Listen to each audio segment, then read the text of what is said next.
La triste historia de la tierra ha sido una historia de mucha guerra, de guerra entre nación y nación, historia de ah, gente matando ah, a su prójimo, historia de rebeldía en contra de toda clase de bondad de Dios en toda la historia de la humanidad.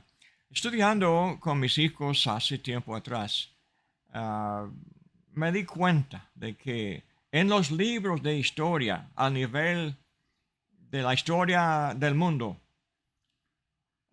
marcamos el paseo del tiempo así, estudiando las guerras entre reyes, entre las naciones, entre también historia de odio entre personas ah, que hablan diferentes lenguas, que tienen diferentes culturas. Entonces, es una historia de enemistad entre los hombres. Dios en el cielo nunca quiso tal cosa. Estoy bien convencido que leyendo allá en Génesis, cuando Dios decidió destruir la tierra con un gran diluvio en los días de Noé, fue por causa mayormente de la violencia de los hombres, uno en contra de otro. Además, la inmoralidad y la falta de respeto para el hogar, la familia y el amor de los padres a los hijos. Ah, lo que vemos por medio de los ojos de Dios, la Biblia nos da el punto de vista de Dios mismo. Dios creó los cielos y la tierra, ordenó la vida de los hombres, pero los hombres tenían y siempre han tenido libre albedrío y la gran mayoría de los hombres han decidido rechazar la bondad de Dios y el carácter bueno de Dios. Entonces, el plan de la Biblia es un plan de salvación. Es el plan de salvar al hombre de sus pecados, pero no solamente de la culpa. Jesús es el Hijo de Dios. Dios envió a su Hijo a la tierra, no solamente para morir en la cruz y derramar su sangre para que haya perdón de los pecados, pero también murió Jesús y vino a la tierra para, para cambiar las malas costumbres de los hombres, de cambiar el odio que los hombres tienen y convertirlo en amor el uno para el otro. Porque así es Dios. Vemos a Dios como Dios justo en la Biblia. Pero en toda la ira de Dios no vemos odio en el corazón de Dios. Vemos nada más el amor que tiene. Dios es amor, como dice Juan. El tema de hoy vamos a sacar del capítulo 11 de Isaías. Y es un capítulo mesiánico, así se llama, porque presenta algo del plan de Dios para salvar a los hombres de esta maldad. Y se encuentra en un contexto en la historia de Israel cuando después de siglos de la paciencia de Jehová, había llegado el momento cuando Dios decía no más. Y Dios ya estaba anunciando que les iba a juzgar.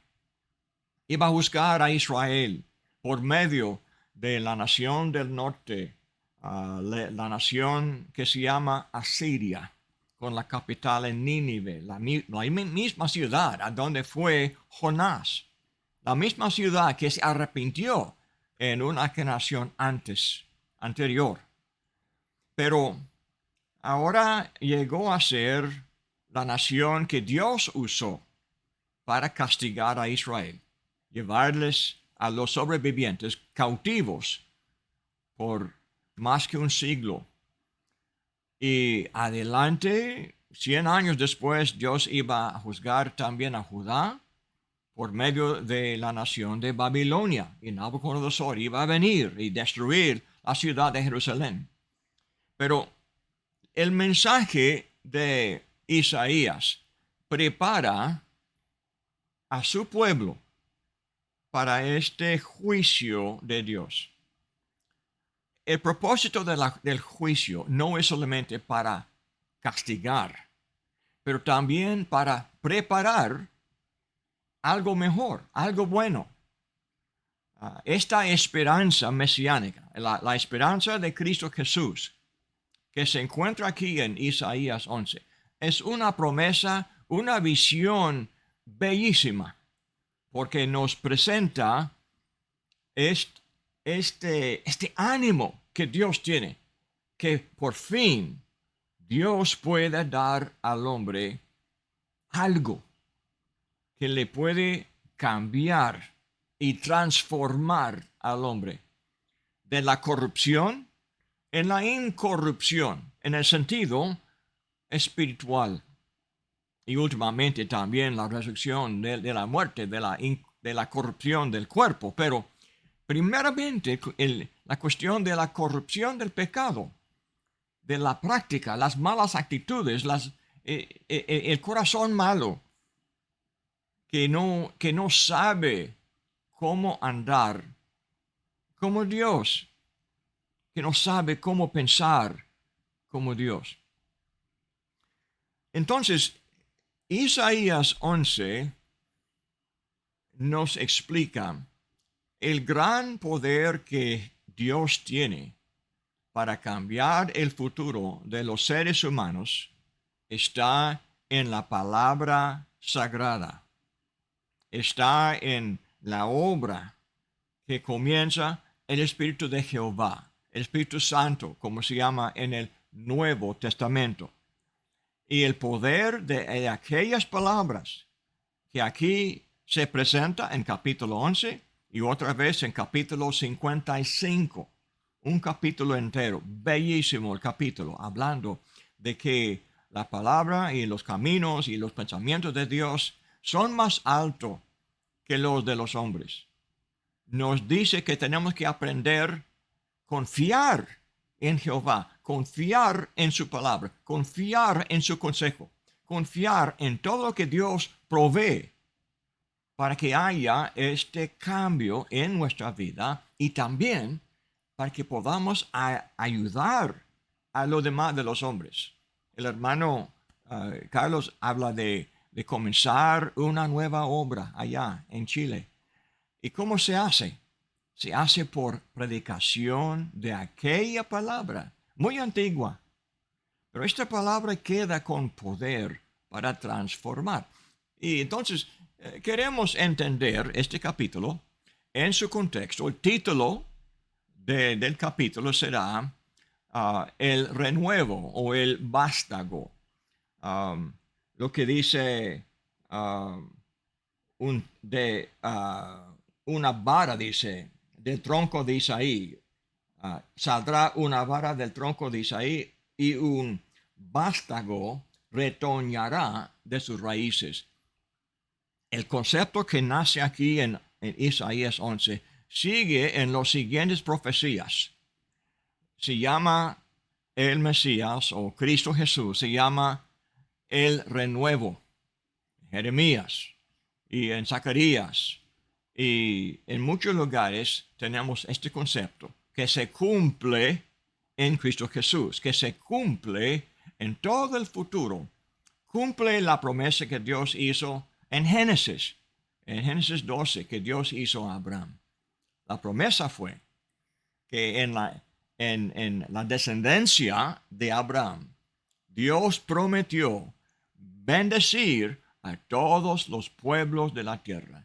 Todas las naciones tendrían esta posibilidad de recibir bendición de Jehová. No solamente los judíos.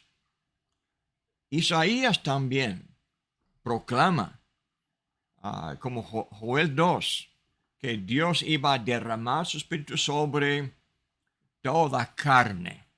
todos los pueblos de la tierra. Y en Hechos 2, en el sermón del apóstol Pedro, se repite la profecía de Joel 2, el sentimiento aquí de Isaías.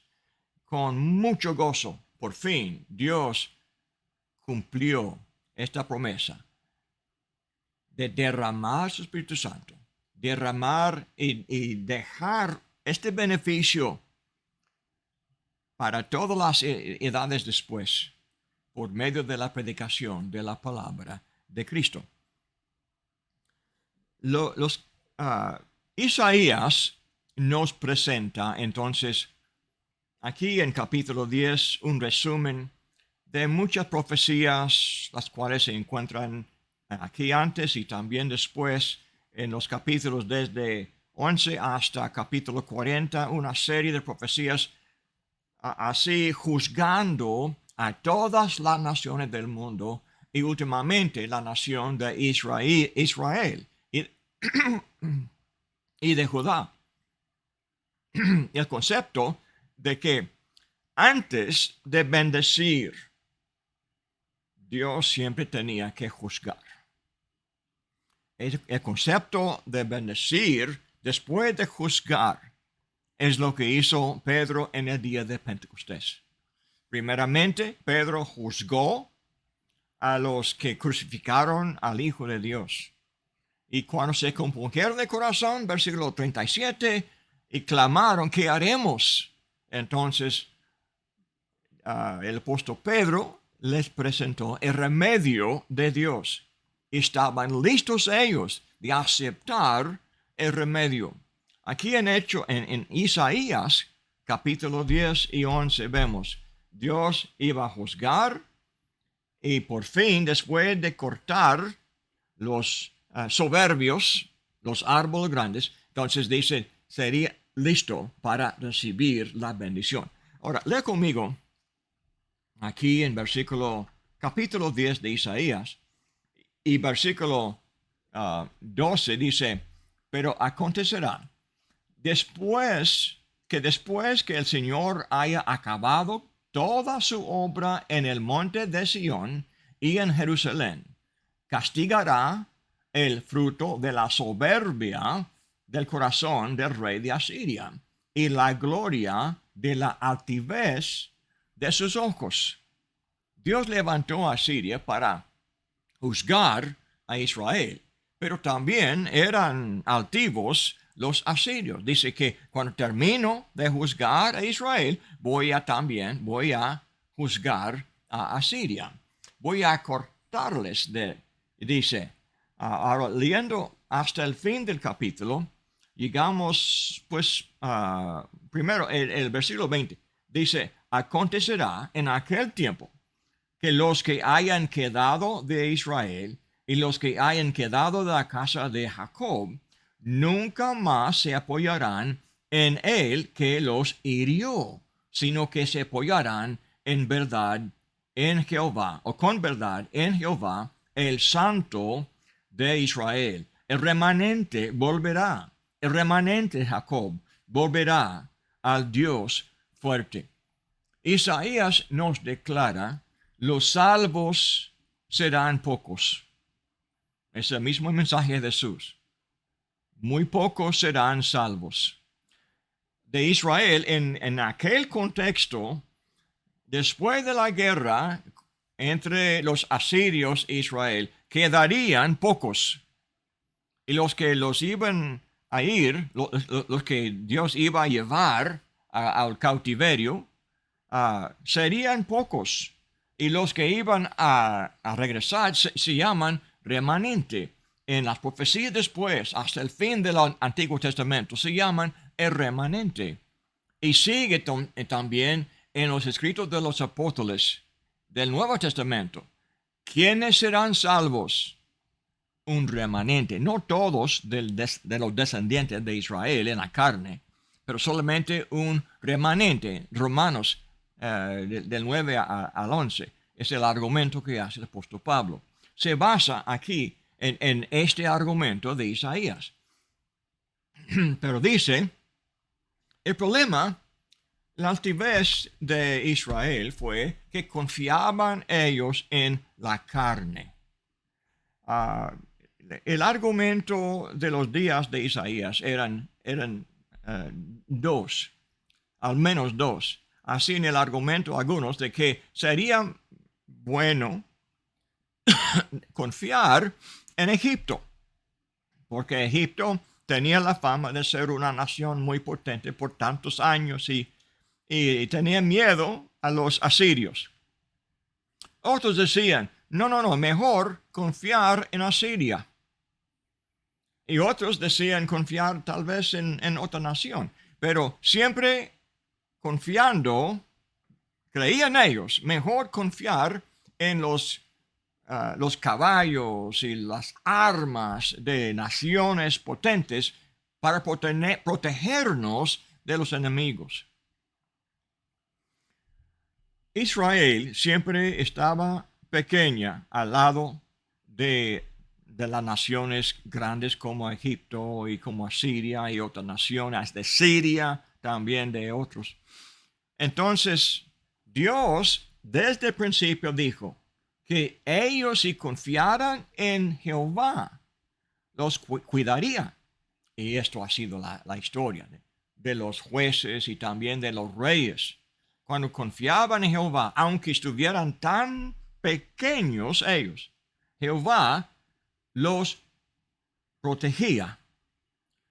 Pero cuando confiaban más en la carne y se metían más y más en la idolatría y la inmoralidad que era parte de aquella religión. Toda religión falsa, hermanos, toda religión falsa también produce una vida corrupta, una vida pecaminosa, porque las doctrinas falsas apoyan la rebeldía en contra de Dios. De alguna manera siempre es así, hasta hoy. Toda falsa doctrina lleva a los hombres a una forma u otra forma de rebeldía. Entonces, el punto aquí de Isaías 10 es que Dios les iba a cortar. Dice 33, he aquí el Señor Jehová de los ejércitos desgajará el remaje con violencia, y los árboles de gran altura serán cortadas y los altos serán humillados. No puede haber futuro para nadie altivo. Comienza el Sermón del Monte, Mateo 5:3. Bienaventurados quienes, los pobres en espíritu, porque de ellos es el reino de los cielos. Y aquí termina capítulo 10 hablando del juicio de Jehová en contra de las naciones rebeldes. Dice, los árboles de gran altura serán cortadas y los altos serán humillados, y cortará con hierro la espesura del bosque, y el Líbano caerá con estruendo. Líbano fue la zona de bosque muy, pues muy grande, con árboles muy altos, cedros del Líbano. El palacio de David fue construido de los cedros del Líbano. Tenía gran fama y llegó a ser símbolos de los hombres altivos. Dios los iba a cortar. Entonces comienza el capítulo 11 con la imagen de Israel ya humillada, ya cortada, y queda nada más el tronco. Y dice, el versículo 1, saldrá una vara del tronco de Isaí. Isaí, el padre de David, entonces dice una vara del tronco de David. La casa real de los reyes que Dios tuvo que castigar. Entonces dice, pero un vástago retoñará de sus raíces.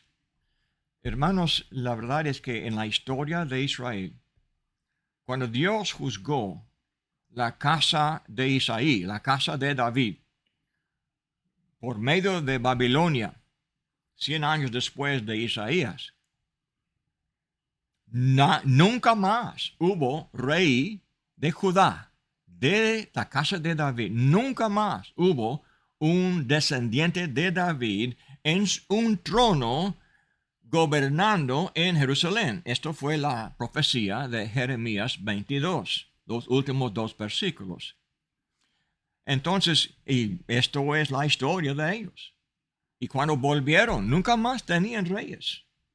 Ellos tenían a los persas gobernando y después los griegos gobernando y después los romanos gobernando. Y cuando llegó Jesús, estaban bajo el dominio de los romanos.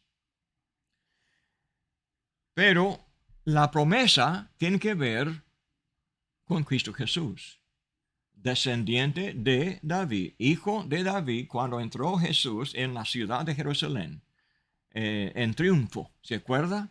Le llamaban a él hijo de David. Hosanna, decían ellos en las alturas, hijo de David. Pero el poder de él podemos comenzar a ver por los ojos de Isaías estaba en versículo 2. Y reposará sobre él el espíritu de Jehová, espíritu de sabiduría y de inteligencia, espíritu de consejo y de poder, espíritu de conocimiento y de temor de Jehová. Cuando Jesús comenzó su ministerio, fue a Juan el Bautista, el hombre que fue anunciado en Isaías 40, versículos 1 a 3.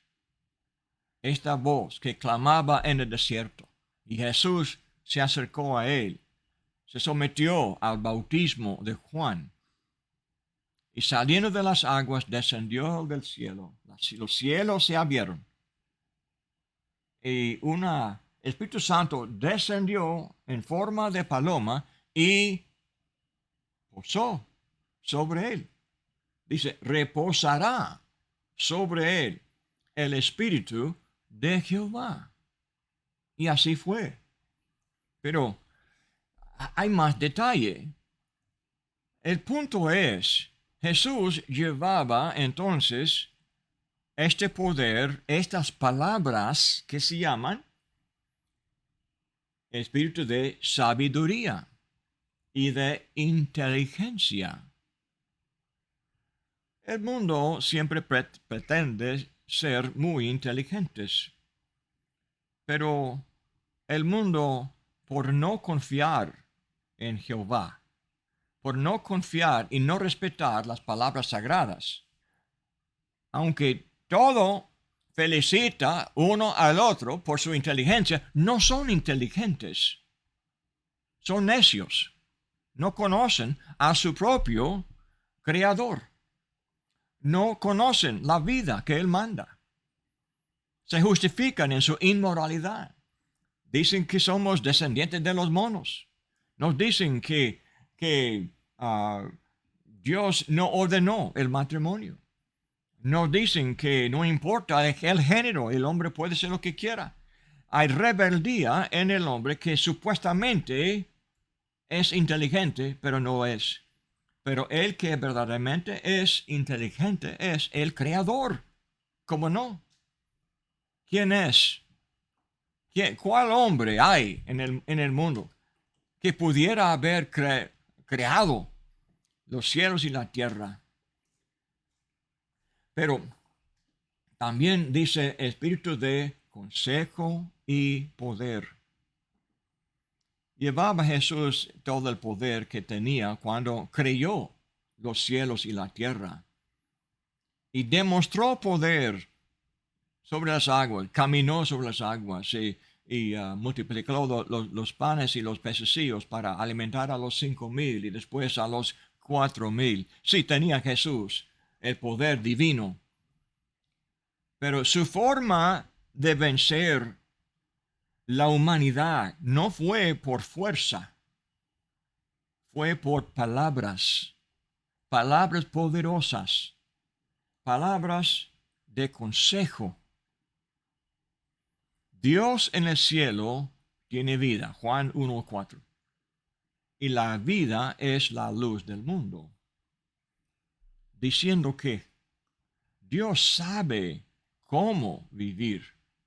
Jesús sabía cómo vivir. Y versículo 14 de Juan 1, y el verbo entonces llegó a tener carne y moró aquí en la tierra.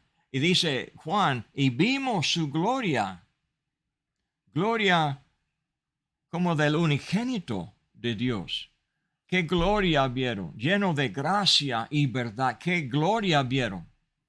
La forma de su corazón, de pensar, de vivir, de andar. Enseñó al mundo la gloria de Jehová. Esto es el propósito de todo lo que estamos leyendo ahora. Solamente por enseñar este consejo podemos dar a los hombres el mensaje que transforma la vida y quita la violencia y nos da la paz, que nos da el amor al prójimo, que nos da el motivo para sacrificarse y aceptar la cruz y seguir en pos del Hijo de Dios. Viene por medio del poder de la palabra del Espíritu Santo. Espíritu de conocimiento y de temor de Jehová. Hoy día este temor de Jehová no se conoce. Muy pocos conocen el temor de Jehová. Pero en toda la Biblia se repite mucho el concepto de que hay bendición. Dice Isaías 33, dice, esto es el tesoro de Jehová, es el temor de Jehová. Es un tesoro aprender esta forma de vivir que refleja el cuidado con cada detalle de la vida, el respeto para el mando de Cristo, la autoridad de Él, detalle por detalle, ser escrupuloso. Esto, pues, el hombre moderno, el hombre protestante, el hombre católico, hace burla del concepto de obedecer a Jehová en cada detalle de la vida. Dice esto es de adorar como si fuera ídolo la Biblia. Y qué horror, qué blasfemia hablar de la palabra de Dios como un ídolo. Pero así hablan los hombres hoy día. Hermanos, a veces nos afecta y pensamos, no, mejor que estemos un poco más flojos, vamos a no estar tan estrictos. Dice, eso es legalismo, dicen, una forma de hacer burla de la obediencia. Le llaman por un nombre así, legalismo, dicen. Dice, somos salvos por la gracia y no por la ley. Y esto es toda es absurdo, el argumento de ellos. Porque están rechazando la palabra que nos instruye. La palabra ley, hermanos, en la Biblia, la palabra ley en el hebreo significa instrucción. ¿Es malo escuchar la instrucción de Dios y obedecerla?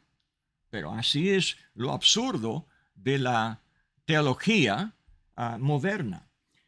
Leyendo aquí en Isaías 11, dice el versículo 3, y le hará entender diligente en el temor de Jehová. Jesús dice, le hará entender diligente en el temor de Jehová. ¿Qué tenía Jesús para temer? Nunca pecó. Pero hermanos, su vida fue una demostración de la vida que se llama el temor de Jehová. Así andaba Jesús como un hombre que tenía este temor de Jehová. Así andaba, así nos enseña, así mostró la gloria de Dios. Entonces, dice, no juzgará según la vista de sus ojos, ni arguirá por lo que oigan sus oídos. Los hombres piensan así. Predicamos esta palabra simple y el hombre carnal dice, no es posible eso. Todo el mundo cree al contrario. Los grandes, miren los grandes, es como dijeron los judíos de Jesús. ¿Quiénes de los grandes han seguido a Jesús, confiando en la carne como aquellos israelitas en Isaías 10, confiando en el estima que los hombres ofrecen el uno al otro, cada uno felicitando al otro, pero siguiendo en su falsedad, como guías ciegos, guiando a los ciegos y todos ellos cayéndose en el hoyo. Así dijo Jesús en Mateo 15. Dice, y no arguirá por lo que oigan sus oídos. Nos está hablando de cómo es la justicia. Hermano, la justicia es ciega en un sentido, no hace acepción de personas, no respeta al hombre por ser rico o por ser poderoso o por tener influencia o tener ejércitos. No importa quién sea el hombre. Si el hombre miente, es mentira. Si hay que corregirlo, no importa quién sea. Dice, sino que juzgará con justicia a los pobres y arguirá con equidad por los mansos de la tierra. Y herirá a la tierra con la vara de su boca y con el espíritu de sus labios matará al impío. Hermanos, este lenguaje es poderoso. Dice, juzgará con justicia a los pobres y el pobre no puede pagar nada. Y Jesús vino y ¿a quiénes predicaba Jesús? Dijo Jesús a los discípulos de Juan, dígale que los pobres reciben la palabra. Son los pobres. Y hasta hoy es así. 1 Corintios 1. ¿Quiénes son los cristianos? ¿Son los nobles, los grandes? No. Son los humildes, los mansos, los niños. Así habla Dios. Entonces, dice, con equidad por los mansos de la tierra. Y de así habla Jesús en Mateo 5. Bienaventurados, ¿quiénes? Los mansos, porque dice, recibirán la tierra por heredad. Dice, herirá la tierra con la vara de su boca. ¿De qué manera? Dice, herirá la tierra por la vara de su boca. En Apocalipsis vemos a Jesús en el simbolismo del príncipe sentado sobre su caballo y con su espada, pero la espada sale de la boca de Jesús. Toda la historia habla en la Biblia, habla del poder de las palabras de Dios para herir, para corregir.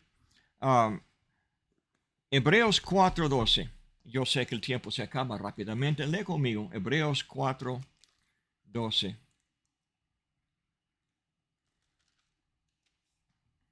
Dice, perdón, estaba en Hechos y no en Hebreos. Hebreos y Hechos se parecen mucho a mis oídos, a mis ojos. Dice, Hebreos 4:12, porque la palabra de Dios es viva y eficaz y más cortante que toda espada de dos filos y penetra hasta partir el alma y el espíritu, las coyunturas y los tuétanos, y discierne los pensamientos y las intenciones del corazón. Y no hay cosa creada que no sea manifiesta en su presencia. Antes bien, todas las cosas están desnudas y abiertas a los ojos de aquel a quien tenemos que dar cuenta. Jesús delante de Pilato, así, con sus manos así, atados y así después de, con ningún poder, así parado delante de Pilato. Pero ¿cómo habló Jesús a él? Le habló como el juez de todo. lo corrigió. Lo mismo el apóstol Pablo cuando estaba frente a Festo y Félix y a Agripa el segundo. Y donde quiera, cuando uno habla la verdad de Dios, es como un rey, es como un príncipe. Porque así la palabra juzga. Y volviendo al Salmo 2, tenemos este salmo muy famoso que se cita 4 veces en el Nuevo Testamento, en Hechos 2 veces y 2 veces en Hebreos. Pero dice, ¿por qué se amontinan las gentes y los pueblos piensan con cosas vanas? Se levantarán los reyes y la tierra y de la tierra y príncipes consultarán unidos contra Jehová y contra su ungido, diciendo, rompamos sus ligaduras y echemos de nosotros sus cuerdas. ¿Okay?